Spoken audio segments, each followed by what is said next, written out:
कक्षा 10 के सामाजिक विज्ञान में सभी लोगों का स्वागत है। सामाजिक विज्ञान में आज भूमि उपयोग का वर्णन हमें करना है और जो वन के अंतर्गत जो वृद्धि होनी चाहिए थी उसका जो वृद्धि है वो किन कारणों से रुक गई उसका हमको वर्णन करना है। तो ध्यानपूर्वक समझेंगे सभी लोग, क्योंकि ये टॉपिक जो है ये बहुत इंपॉर्टेंट है। इससे बहुत से ऐसे क्वेश्चन हैं जो आपके कंपटीशन में पूछे जाते हैं। देखिए, भूमि का उपयोग निर्धारण करने के लिए भूमि की प्रकृति, जलवायु की दशा, मिट्टी का प्रकार, मानवीय कारक जैसे जनसंख्या घनत्व, प्रौद्योगिकी क्षमता, वहां पर निवास करने वाले लोगों की संस्कृति तथा परंपराओं से उसका जुड़ाव हमेशा बना रहता है। भारत विश्व का 7वां सबसे बड़ा राष्ट्र है। इसका क्षेत्रफल 32.8 लाख वर्ग किलोमीटर। जो आंकड़े हैं वो संपूर्ण भारत के कुल क्षेत्रफल का 93% आंकड़े केवल उपलब्ध हैं। जो पूर्वोत्तर के राज्य हैं असम को छोड़ करके बाकी किसी भी राज्य का आंकड़ा इस आंकड़े में सम्मिलित नहीं है। देश में निश्चित तौर पर जब हम तुलनात्मक अध्ययन करेंगे तो ये 1960 का आंकड़ा दिया हुआ है और ये 2002 और 3 का आंकड़ा दिया गया है। इसका पहले हम लोग वर्णन करते हैं। तो जब 1960 और 61 में वन जो क्षेत्र था वो भारत में मात्र 18.11% था। यानी जितने भी कुल जो भारत का जो क्षेत्रफल था उसमें 18.11% वन थे। बंजर भूमि 12.01% थी, मतलब वहां पर उस पर कृषि कार्य करना संभव नहीं था। बंजर भूमि के अंतर्गत सूखी मरुस्थलीय मिट्टियां आती हैं जिनमें उत्पादन नहीं होता। इसके अलावा 4.95% गैर कृषि कार्यों पर जो भूमि थी वो उपयोग में आती थी। अब गैर कृषि में मकान, आवास, उद्योग, रेल, सड़क आदि चीजें हैं जिनका कृषि से कोई संबंध नहीं होता है और उनका मानव उपयोग करता है। तो ऐसी जो भूमि थी वो 4.95% थी। भारत में 1960 में 4.71% भूमि पर चरागाह विद्यमान थे। 1.50% पर बाग बगीचे बागवानी स्थित थी और 6.25% जो भूमि थी वो बंजर थी, यानी कृषि योग्य होते हुए भी उसमें कृषि कार्य संभव नहीं था। हो सकता है कि वहां पर जल की उपलब्धता न हो या उसमें उपजाऊ क्षमता विकसित न हो। भारत के कुल क्षेत्रफल का 3.5% भाग परती भूमि थी। परती भूमि उसे कहते हैं जो कृषि योग्य होते हुए भी जिस पर कृषि कार्य नहीं किया जाता है वो परती भूमि कहलाती है। और 3.73% जो थी पुरातन मिट्टी थी, यानी शुष्क और कंकरीली जो मिट्टी थी वो 3.73% थी, जो लगभग नदियों के आसपास ऊंचे टीले बन जाते हैं उस प्रकार की जो मिट्टी थी। भारत में 1960 में 45.26% भाग पर कृषि कार्य किया जाता है, क्योंकि उस काल में भारत के अधिकांश लोग जो थे वो कृषि पर ही आश्रित थे। अब वर्तमान में जो 2002 और 3 का आंकड़ा आता है, उस आंकड़े पर हम एक नजर डालते हैं।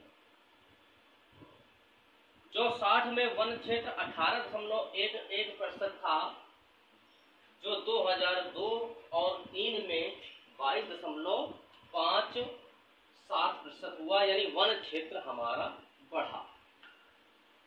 बंजर भूमि 12.01% थी, जो जा करके 6.29% बची। मतलब कि जो बंजर भूमि थे उसे हमने कृषि या कृषि के अतिरिक्त अन्य कार्यों के लिए उपयोग में उसे लाना प्रारंभ कर दिया था।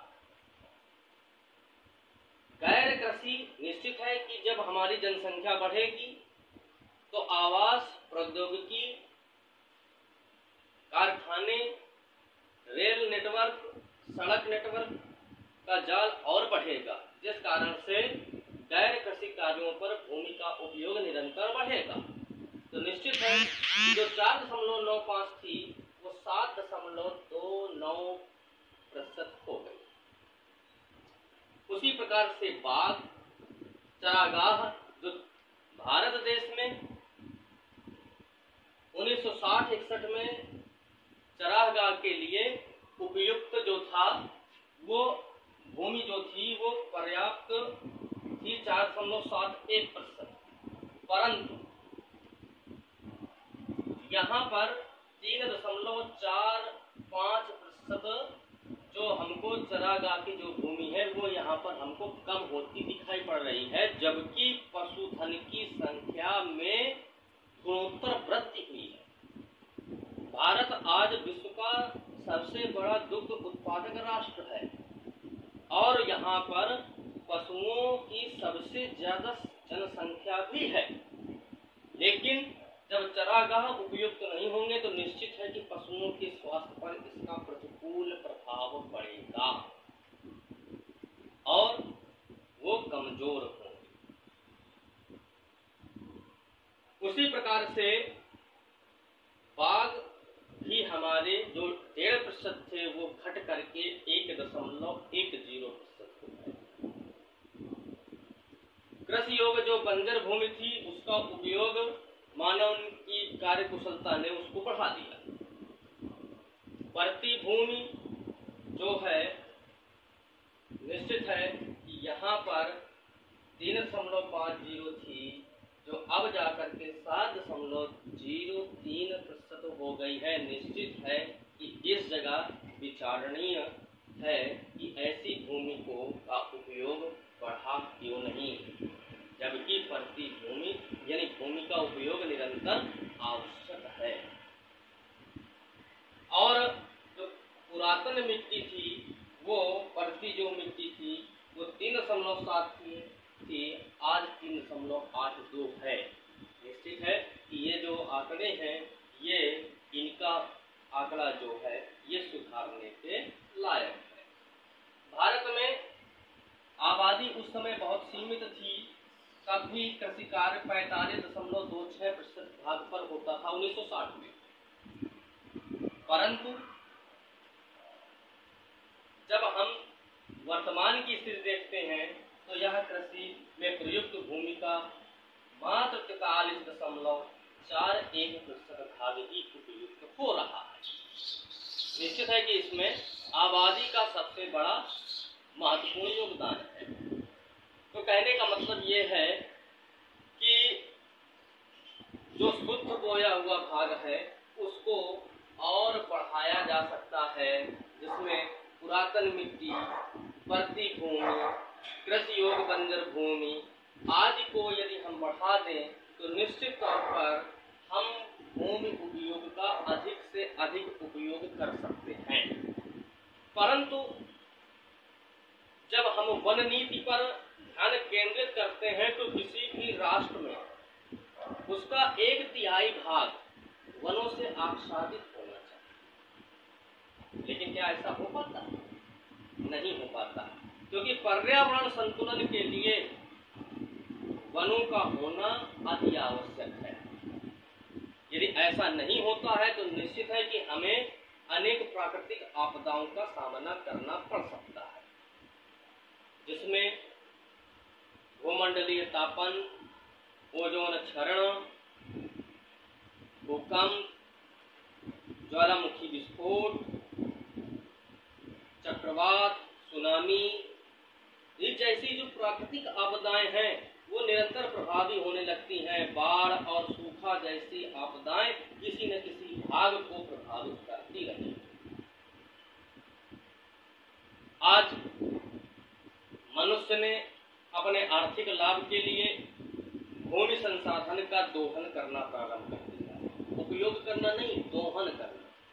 किस प्रकार से अधिक हम उपयोग करें और अधिक से अधिक उत्पादन लेकर के हम अपना आर्थिक लाभ सिद्ध कर सकें, उसके लिए भूमि का निम्नीकरण हो रहा है। निम्नीकरण का मतलब भूमि की उत्पादन क्षमता कम होती चली जा रही है। भारत का पूर्वी भाग प्रायः प्रतिवर्ष बाढ़ की चपेट में आ जाता है। जब पहाड़ों पर अधिक वर्षा होती है तो नदियां तीव्र गति से प्रभावित होती हैं, तो निक्षालन या अपरदन तीव्र गति से होता है, जिस कारण से उपजाऊ जो भूमि है ऊपरी परत वो कट करके बह जाती है। तो निश्चित है कि वहां पर भूमि का निम्नीकरण होता है। एनसीईआरटी के तीसरे क्वेश्चन के जो दूसरा पार्ट है उसमें प्रौद्योगिकी और आर्थिक विकास के कारण संसाधनों का अधिक उपयोग कैसे हुआ है, इस पर हमको चर्चा करनी है। संसाधन मनुष्य की जीविका के लिए अति आवश्यक है और जीवन की गुणवत्ता, जीवन को सुगम बनाने के लिए ये संसाधन बहुत महत्वपूर्ण है। ये संसाधन हमें प्रकृति ने निःशुल्क प्रदान किए हैं, परंतु इनका अंधाधुंध उपयोग करके मनुष्य ने या अपनी प्रौद्योगिकी का विकास करके मनुष्य ने इनका दोहन बहुत बुरी तरह किया है, जिस कारण से पर्यावरण के संतुलन की समस्याएं प्रारंभ हो गई। ऐसे में जो समस्याएं हैं उन समस्याओं पर हमको ध्यान केंद्रित करना चाहिए। संसाधनों के अंधाधुंध शोषण से अनेक वैश्विक परिस्थितियां उत्पन्न हो गई हैं। विश्व दो गुटों में विभक्त होता चला जा रहा है, एक संसाधन से युक्त और दूसरा संसाधन से विहीन, यानी एक गरीब और दूसरा अमीर। उसी प्रकार से विकसित राष्ट्र और निर्धन या अविकसित राष्ट्र। अब जब ये होगा तो निश्चित है कि इन देशों के बीच में तनाव उत्पन्न होगा। संसाधन सभी जगह विद्यमान है, केवल संसाधनों से ही अमीर राष्ट्र नहीं हो सकता है। हमारा राष्ट्र संसाधनों से सबसे महत्वपूर्ण राष्ट्र माना जाता है। यहाँ संसाधनों की कोई कमी नहीं है, फिर भी हम लोग गरीब हैं। क्यों? क्योंकि हमारी प्रौद्योगिकी विकसित नहीं है। ऐसी स्थिति में हमें संसाधनों के जो उपयोग को है वो नियंत्रण में लाने की आवश्यकता है। अब जब हमारा पर्यावरण असंतुलित होता है तो प्राकृतिक आपदाएं प्रारंभ होने लगती हैं। जैसा कि अभी हमने बताया कि किस किस प्रकार की आपदाओं का सामना विश्व को करना पड़ता है। इसमें अभी मानवीय आपदाएं नहीं है जो चीन जैसे राष्ट्रों ने संपूर्ण विश्व को प्रभावित कर दिया। प्रौद्योगिकी के उपयोग से मनुष्य ने अपने जीवन को भोग विलासिता में व्यस्त कर दिया है। वह शारीरिक तौर पर आरामदायक जीवन व्यतीत करना चाहता है, जिस कारण से उसका शरीर कमजोर होता जा रहा है, लेकिन उसका जो मस्तिष्क का विकास है वो बढ़ता चला जा रहा है। वो शारीरिक श्रम को छोड़ करके अपना जीवन मशीनों पर निर्भर करता चला जा रहा है, जिससे उसके स्वास्थ्य पर उसका प्रतिकूल प्रभाव पड़ता है। मनुष्य अनेक ऐसी भोग विलासता की वस्तुओं को एकत्र करता चला जा रहा है, जिसका उसके जीवन पर बुरा प्रभाव पड़ रहा है। इन प्रौद्योगिकियों के विकास से दूसरे देशों की संस्कृति, जो पाश्चात्य देशों की संस्कृति है, वो भारत में प्रभावित होती चली जा रही है, जिसका समाज पर गहरा प्रभाव पड़ा है। बढ़ते हुए नगरीकरण ने, क्योंकि जहाँ उद्योग होते हैं वहाँ रोजगार प्राप्त होने की संभावनाएं ज़्यादा होती हैं, तो लोग वहाँ ज़्यादा निवास करते हैं और वहाँ पर व्यवस्थाएं सुव्यवस्थित होने लगती हैं, जिस कारण से नगरों का विकास होता है। तो नगरों के नगरीकरण से सुख सुविधाओं की मांग और उपभोग में और तीव्रता उत्पन्न करती है। रोज बाजार में नई नई वस्तुओं का उपयोग देखने को मिलता है, जिससे पर्यावरण प्रभावित होता है और पर्यावरण के संतुलन से ही इस सृष्टि का संतुलन माना जाता है। पृथ्वी को यदि अधिक दिनों तक हमको बचा करके रखना है, तो निश्चित है कि पारिस्थितिक संतुलन को हमको बना करके रखना पड़ेगा। प्रौद्योगिकी हो या उद्योग हो, उनको इस प्रकार से व्यवस्थित करना पड़ेगा जिससे जीव जंतु वनस्पति में एक जो संतुलन है वो बना रहे। आज इतना ही, आज ये पाठ समाप्त होता है। केवल इस पाठ में मिट्टियों के प्रकार रह गए हैं, उन्हें आप लोग मानचित्र के माध्यम से समझेंगे और इनको याद भी करने। 6 प्रकार की मिट्टियाँ आपके कोर्स में है, उन्हें आप स्वतः ही पढ़ सकते हैं, क्योंकि आप जूनियर से कक्षा 8 से 7 से और 9 में भी आप लोगों ने इनको पढ़ा है, तो इससे ज़्यादा पढ़ाने की आवश्यकता नहीं है। आप लोग अब स्वतः ही अपने आप इस भाग को पढ़ेंगे। ठीक, धन्यवाद।